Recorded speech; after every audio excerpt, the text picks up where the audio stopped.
जब आपको लगे कि आपके घर में शांति बिल्कुल नहीं है, क्लेश बहुत ज्यादा तकलीफ, हमारे घर में कुछ न कुछ जरा सी बात पर विवाद होता ही है, तो प्रयास करिएगा कि आप काली तिल थोड़ी सी, एक काली मिर्ची और 7 लौंग, क्या तिल चीजें हैं, काली तिल, काली मिर्ची, 7 लौंग, केवल ये हथेली में रखकर अपना नाम और गोत्र बोलकर अपने दरवाजे से बाहर निकलकर किसी भी शंकर के मंदिर को समर्पित करिए। शिव पे नहीं चढ़ाने दें तो शंकर की चौखट पर रखें। महाराज श्री शिवाय नमस्तुभ्यम। दोस्तों, हर हर महादेव।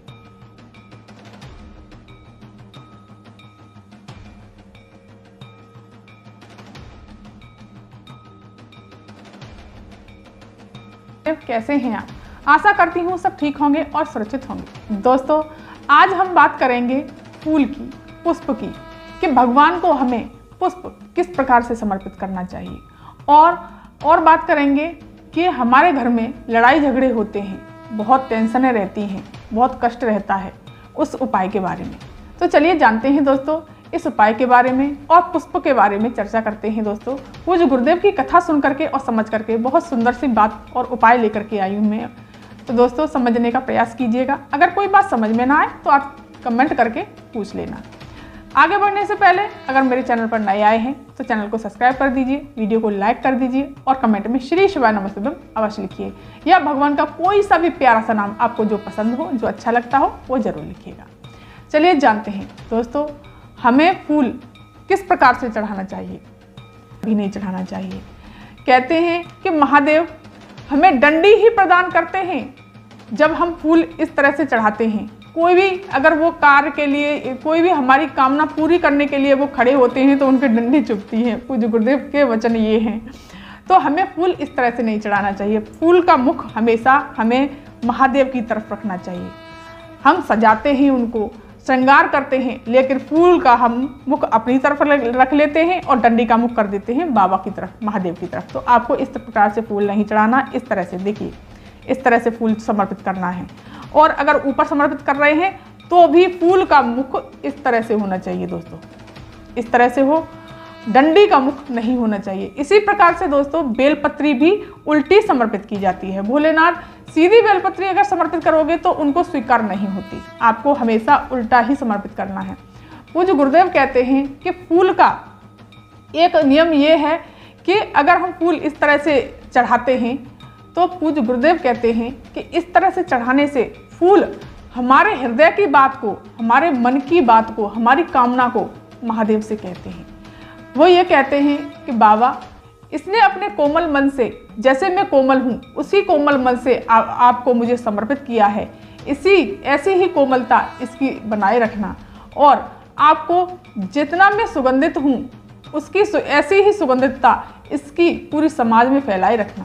पूज्य गुरुदेव के वचन ये हैं दोस्तों। बहुत ही सुंदर सी बात कही है पूज्य गुरुदेव ने, और कहा है कि दुर्गंध से मुझे दूर रखना। मतलब जिस व्यक्ति ने, जिस इंसान ने ये फूल आपको समर्पित किया है उसे बुरे लोगों से दूर रखना और कठिनाइयों से दूर रखना। इसको मेरी तरह से ही कोमल और अच्छा और सुंदर बनाना और उनकी मनोकामना पूरी करना। पूज्य गुरुदेव के वचन ये हैं दोस्तों। इस तरह से हमें फूल को समर्पित करना चाहिए। हमेशा महादेव की तरफ ही फूल का मुख रहना चाहिए। और पूज्य गुरुदेव कहते हैं कि लड्डू गोपाल को या किसी भी देवी देवता को अब अगर आप फूल समर्पित करते हैं तो डंडी का मुख रखें अपनी तरफ और फूल का मुख रखें उनकी तरफ, तभी उनको फूल स्वीकार होता है दोस्तों। और एक बात और कहना चाहूँगी दोस्तों, पूज्य गुरुदेव की कथा सुन करके और समझ करके पूज्य गुरुदेव ने कहा है कि पंच पुष्प, शिव महापुराण में ये वर्णन किया था पूज्य गुरुदेव ने कि फूल हमें किस प्रकार से तोड़ना चाहिए। हमें फूल बिना नहाए बाहर से कहीं भी, अगर आपकी क्यारी में या कहीं बाहर फूल लगे हुए हैं तो बिना नहाए धोए फूलों को अपनी टोकरी में ला करके और रख दीजिए। उसके बाद नहा धोने के पश्चात में आपको पूजा के लिए वो इस्तेमाल करना चाहिए। फूल हमें बिना नहाए ही तोड़ने चाहिए। और चलिए जानते हैं दोस्तों, इसके बारे में तो बात हो गई। अब चलिए जानते हैं कि हमारे जीवन में दुख आ रहे हैं, कोई भी बात नहीं होती फिर भी घर में लड़ाई झगड़े बने रहते हैं, टेंशनें बनी रहती हैं, इतना कलह होती है कि बहुत ज़्यादा परेशान हो जाते हैं। तो इसके लिए पूज्य गुरुदेव ने बहुत ही सुंदर सा और अचूक उपाय बताया है। चलिए जानते हैं उस उपाय को किस प्रकार से करना है और कैसे करना है। दोस्तों, एक तांबे का कलश लेना है, इसमें जल भरना है आपको अपने घर से, अपनी रसोई से, अपने परिंदे से। पूज्य गुरुदेव कहते हैं कि अगर हम अपनी रसोई से, अपने परिंदे से जल भरते हैं तो हमारा वास्तु दोष खत्म होता है, साथ ही साथ पितृ दोष भी समाप्त होता है। इसमें थोड़ा सा अगर मीठा डालें तो आप मीठा डाल लें, इस प्रकार से मीठा डाल लेना है आपको, और थोड़ा सा गंगा जल। दोस्तों, मैं गंगा जल मीठा डाल के जरूर ले जाती हूँ, मैं सादा जल नहीं ले जाती। आप ले जाना चाहते हैं तो वैसे कोई गलत नहीं है, बुराई नहीं है, लेकिन आप डालना चाहते हैं तो डाल सकते हैं। इसको लेकर के आप दीपक ले लीजिए, चंदन ले लीजिए, चावल ले लीजिए, जो भी अगर पूजा की सामग्री ले जाना चाहते हैं तो ले जा सकते हैं। इसी के साथ ही साथ आपको जल समर्पित करना है। पहले गणेश जी के स्थान पर श्री शिवाय नमस्ते मंत्र का जाप करते हुए इस तरह से, फिर कार्तिकेय जी के स्थान पर, फिर माता सुखसुंदरी के स्थान पर, फिर माता रानी के कमल पर, फिर श्री शिवाय नमस्ते मंत्र का जाप करते हुए इस प्रकार से जल सारा का सारा समर्पित कर देना है। तो क्या करना है, 7 लौंग ले लेनी है आपको, 7 लौंग। देखिए दोस्तों, 7 लौंग इस प्रकार से 7 हैं ये, 1 2 3 4 5 6 7 लौंग ले लेनी है, सीधे हाथ में रख लेनी है 7 लौंग। एक ले लेनी है आपको काली मिर्ची, ये देखो दोस्तों काली मिर्ची, एक काली मिर्ची चाहिए आपको, और थोड़े से ले लेने हैं तिल, काले तिल। दोस्तों इस प्रकार से आपको काले तिल रख लेने हैं। इस तरह से आपने लौंग 7, एक काली मिर्ची, थोड़े से काले तिल ले लिए हैं। अपना नाम और गोत्र बोल करके और अपनी समस्या जो भी है आप बोल करके शिवलिंग पर इस तरह से आपको समर्पित कर देना है। समर्पित करके और समर्पित करने के पश्चात आपको चंदन का इस तरह से त्रिपुंड बना देना है।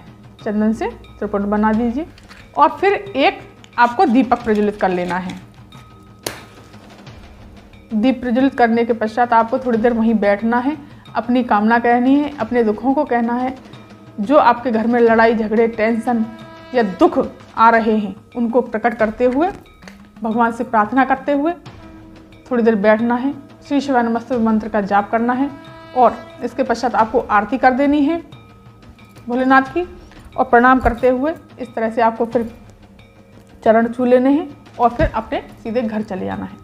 दोस्तों, पूज्य गुरुदेव कहते हैं मात्र 2 दिन में ही, 3 दिन में ही आपको असर दिखना शुरू हो जाएगा।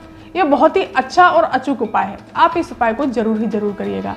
और पूज्य गुरुदेव ने कहा है अगर आपको ये कोई शिवलिंग पर समर्पित ना करने दे तो आप मंदिर की चौखट पर भी ये उपाय करके आ सकते हैं। आप मंदिर की चौखट पर भी ये उपाय कर सकते हैं। तो दोस्तों बहुत अच्छा और अचूक उपाय है।